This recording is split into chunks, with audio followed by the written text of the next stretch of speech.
தேடினும் ஊரொன்றுமில்லை கல்லிலே கலைவண்ணம் கண்டான்.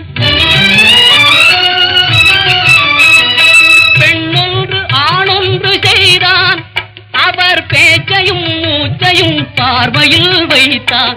பெண்ணொன்று ஆணொன்று செய்தான், அவர் பேச்சையும் மூச்சையும்